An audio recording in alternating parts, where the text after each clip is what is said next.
Hello everyone, so let's just continue the topic. So in the previous video we have discussed about developmental dysplasia of hip and its introduction. So in this topic we dive right through the topic, and today we'll discuss about the presentation and diagnosis. Okay, so the presentation varies according to the age because it is a developmental disorder. So initially we might not see much of the signs, but later on as the kid goes undiagnosed we can see different signs. Okay, so we can divide them based on their age. So in less than 6 months, that is in an infancy, the clinical examination plays a very crucial role. Okay, the main complaint here is the complaint done by the parents telling that it is very difficult to change diapers in my baby because the abduction is completely restricted because of the dislocation. Okay, so that is the most common complaint. So such complaints should raise a clinical suspicion that the baby might have DDH. Okay, and in such a less age group, the radiographs will also be unreliable. But if you can do USG, well and good, you can try doing an USG and find out the degree of the developmental dysplasia of hip. Okay, so the clinical examination, as I've told you, it plays a very crucial role.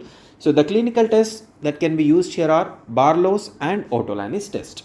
Okay, first let me explain you regarding the Otto-Lannis test. So in this diagram you can see there are two babies. The below one, which is written O, below one it is written as B. The O is Otto-Lannis test, so it starts with the letter O.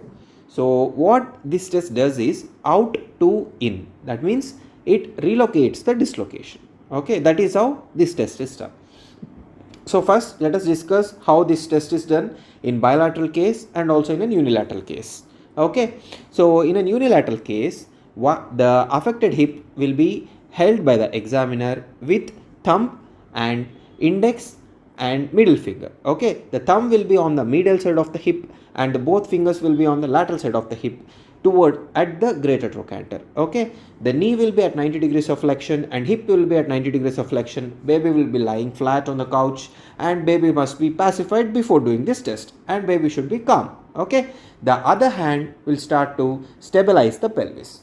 Okay, by doing this, what we are going to do is we try to slowly abduct the limb. Okay, while doing this abduction we can hear a clunk sound. Okay, which means the hip has relocated. Okay, so that is Otto-Lannis test. In Barlow's test, what we do is exactly opposite to this. Okay, here we give a pressure so that the hip dislocates. Okay, so the Barlow's test is a provocative test to find out whether the hip is dislocatable or not. Okay, so this is about less than 6 months of age. Now coming to the 6 months to 2 years. So 6 months to 2 years, if the diagnosis goes missed and the baby starts to do all the works, so as you all know, by 1 year of age baby starts to stand. Okay, with support, and by 1.5 years baby starts to walk and all those things. Okay, so what actually happens is, because the patient will have lesser abduction of the affected hip, there can be asymmetrical skin folds. Why is there a difficulty in abduction? Because two things: one, dislocation; second one, muscular contractures. Okay, what are the muscles that get contracted here? The adductor muscles. Okay, so due to that, and one more thing, what can happen is apparent shortening can happen. Okay, this can be noted later on in the age, but as of now the abduction will be affected. There will be asymmetrical skin folds. There is something called as Galeazzi sign. The Galeazzi sign is apparent shortening. Okay, this can also be noted. Next, there can be waddling gait, there can be Trendelenburg gait, etc. Okay, that is about 6 months to 2 years.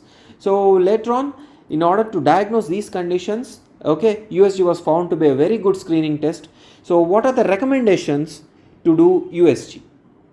Okay, if you suspect clinically that there is some disorder going on, so there are some guidelines. There are AAOS guidelines which were started in 2014. Okay, the guideline says, first one, if there is a moderate evidence, not performing an universal USG screening. Okay, you don't need to perform USG screening for all the babies. Okay, if there is any such risk factors such as breech presentation, family history, history of clinical instability, etc., and the baby is less than 6 months of old, then you can do an USG scan. Okay, if there is a history of clinical instability and less than 6 weeks old, ultrasound should be done in order to know whether to start the brace treatment or not. Okay, that is the third point. And next one, if the baby is less than 4 months, use of anteroposterior pelvic x-rays will be better for diagnosis. Okay, till 6 months of age, the practitioner should re-examine the patient even though patient was examined previously. Okay, so for unstable infant hips, serial physical testings and radiological imaging should be done. So these are the guidelines. Okay, so next we'll go through the USG imaging techniques. There are two techniques which were used in the USG to diagnose the DDH. At first, the graph technique. The graph technique was a static technique. Here, there is no stress over the hip. Okay, the hip is studied as such.